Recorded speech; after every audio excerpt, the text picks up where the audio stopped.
খিদের জ্বালা কিন্তু বড় জ্বালা বন্ধুরা। তো দেখো সকালবেলায় এই পায়রাগুলো প্রত্যেক দিন, আজকে বলে না, প্রত্যেক দিন আমাদের বাড়িতে উঠানে এসে খাবারের জন্য খোঁজ করে এদিক ওদিক কিছু চাল টাল পড়ে আছে কি না। তো সকালবেলায় আমারও একটু সুবিধা হয়, কারণ ছেলে মেয়েকে সবাইকে ভোলানোর জন্য একটু পায়রাকে চাল দেওয়া হয়। তো পায়রাগুলো রোদের সময় আসে না জানো তো, ওরা এদিক ওদিক খুব খাবার খুঁজে পায়। আর বর্ষার সময় তো ধরো ধান টান কেউ ছাদের উপরে শুকোয় না, তো ওই জন্য ওরা খাবারও পায় না। আর মাঠেও তোমার ধরো এখন ধান টান কাটা হয়নি, তো ওই জন্যকে পায়রাগুলোকে সকালবেলায় আমি প্রত্যেক দিন চাল দিয়ে থাকি। তো দেখো বৃষ্টির মধ্যে আমি রান্না বসিয়েছি, আর এই যে কত কাদা দেখো, এদিক দিয়ে ওদিক দিয়ে শুধু জল জমে গেছে। দেখো কেমন বৃষ্টি পড়ছে, আর এটা তোমার 10 থেকে 12 দিন ধরে পড়েই আছে। তো দেখো সম্পূর্ণ ভিডিওটা। আর আমি দেখো বাইরের দিকে ফোনটা রাখতে পারছি না, কারণ বাইরে খুব বৃষ্টি পড়ছে। আর আমি এখন তোমার ফোনে অডিওটাও সেট করছি, কারণ তোমার খুব বৃষ্টি পড়ছে বাইরে, তাই শুনতে পাবে না তোমরা, ওই জন্য একটু জোরে জোরে কথা বলছি। তো ফোনটা ঘরে রেখে আমি বাইরের উয়াকে জল তোলা ছিল, তো সেই জলটাতে আমি চালটা ধুতে গেছি। তো চালটা ধুতে ধুতে ভাই আছে, ভাইয়ের সাথে কথা বলছি। তো তোমরা কেমন আছো সেটা বলো। সবাইকে সকালবেলায় গুড মর্নিং। রিঙ্কু ব্লগটে তোমাদের সবাইকে স্বাগত জানিয়ে আজকে ব্লগটা শুরু করছি।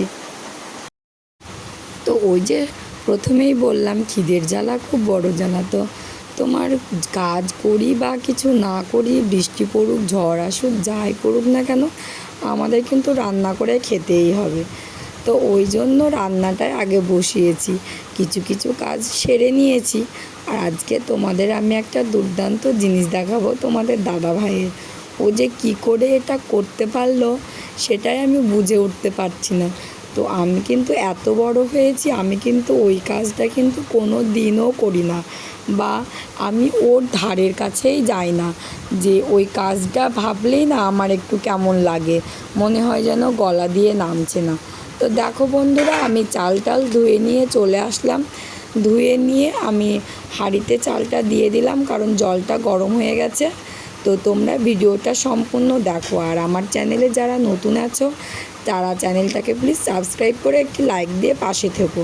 আর যারা ভিডিওগুলো দেখছো এখন, তা তোমাদের ওখানে কোথায় কোথায় বৃষ্টি হচ্ছে একটু জানিও। দেখো কত জোরে জোরে বৃষ্টি হচ্ছে। যত জোরে বৃষ্টি পড়ছে আমি কিন্তু তত বেশি জোরে কথা বলছি, কারণ একটু দেখবে ভিডিওটাতে একটু আওয়াজ হবে, তো ওটা জলের আওয়াজ। তো তোমরা একটু আজকে মানিয়ে নিও। তো সম্পূর্ণটা ভিডিওটা দেখো। তো বন্ধুরা, বৃষ্টির মধ্যে তোমরা সবাই কেমন আছো, কী করছো বলো। আর আমাদের এইদিকে তো তোমার কিছু না হলে তোমার 10 থেকে 12 দিন ধরে এরকম বৃষ্টি পড়ছে। তো একবারে জোরে পড়লে না এত জলকাদা হয় না, বা আমাদের মতো যারা এইভাবে রান্নাবান্না করে তাদের এত কষ্ট হয় না। তো আমার তো প্রচণ্ড খুব কষ্ট হয় এঘর ওঘর থেকে রান্না করতে। আর এই যে তোমাদের দেখাচ্ছি, এখানে একটা গেট আছে, তো করা হয়।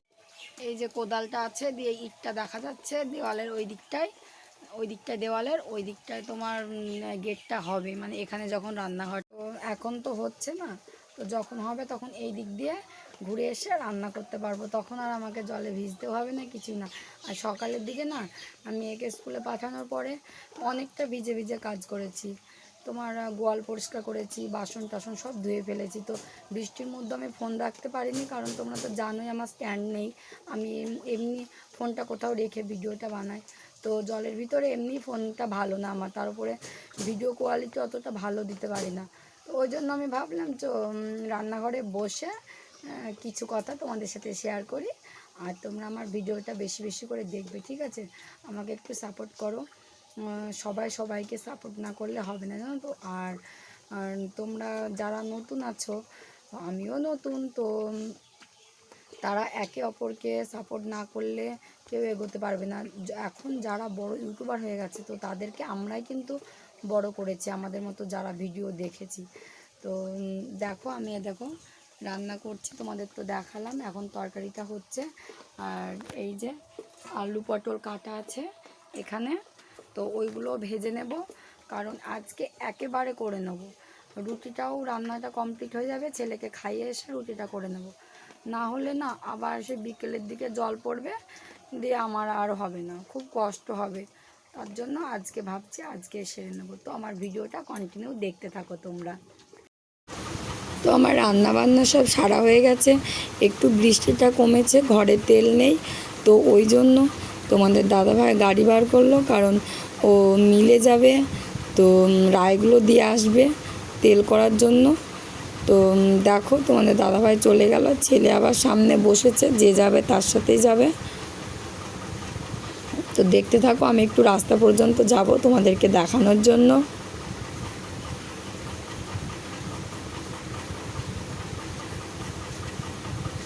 এই দেখো, এটা আমাদের বাড়ির সামনেটা, তোমাদের এর আগে দুদিন বলেছিলাম।